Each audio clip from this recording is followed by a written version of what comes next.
Okay, so my apologies for the jump scare of the terrible new layout. I am evacuated from my house right now, but we have some Everquest news and I wanted to get something done. The lighting is perhaps the worst part of it, so I apologize, but I'm using my phone for lighting and a white desktop page to get a little bit of ambient lighting. So I apologize. Hopefully we'll be back to our regular space in a week or two. We'll see. But let's talk about the Everquest news and specifically about the Everquest lawsuit. There's some good news and some bad news coming out of the Everquest lawsuit drama, so I wanted to circle back around since I covered this initially. Like P99, which was officially recognized by Daybreak about a decade ago, Quarm has now been recognized as a not-for-profit personal server that's allowed to operate, but there are some restrictions, and some will probably upset some people. In fact, I'll be honest, I'm kind of upset too. First, let's get the most controversial one out of the way. Quarm will have to operate with a server cap of 1,200 players and add in a queue function for players beyond the cap. This coincides with the launch of Lucklin on Quarm and the Bazaar. However, they will be adding offline traders for the Bazaar, and those will not count against the 1,200 player cap. There's a few reasons I can see for this. Honestly, none of them look great for DBG. Capping the server population, for example, lends more credence to this idea that Everquest feared players heading off to a free alternative to their current servers. There was nothing mentioned in the note from Secrets, the lead GM for Quarm, about being able to, say, spin up additional servers, but I at least hope Quarm might get the same kind of leeway that P99 has with this, but time will tell. The next restriction is all about custom content, of which Quarm had a fair amount. Zones and expansion, raids, item tinting, class race combos, and some quests are all being nixed as part of this agreement.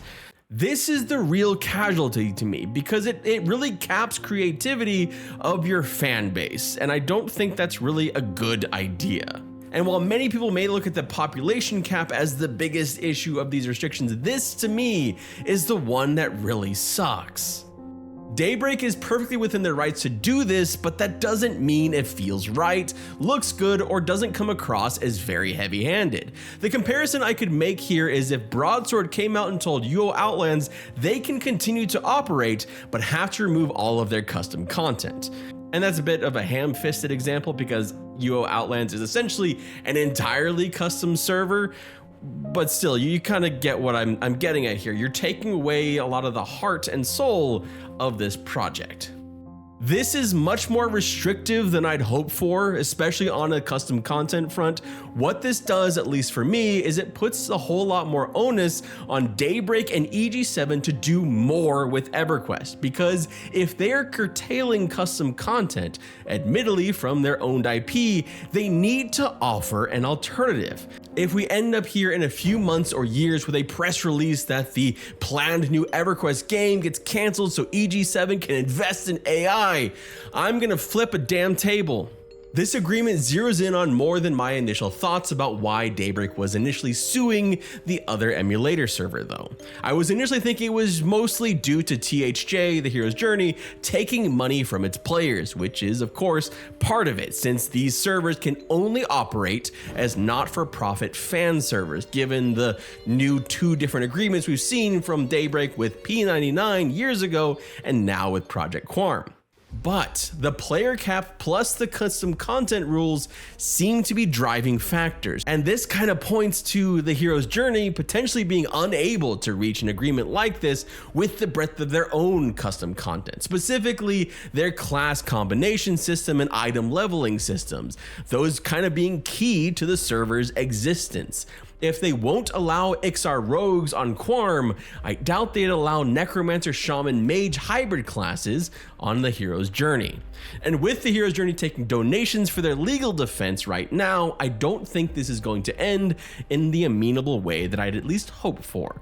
What can I say? I tend to try and be an optimist with stuff like this, and sometimes I'm gravely disappointed.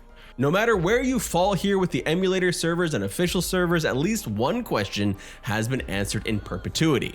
Project Quarm, though neutered quite a bit, will continue to exist and now has official recognition with Daybreak to continue operation without fear of legal repercussions.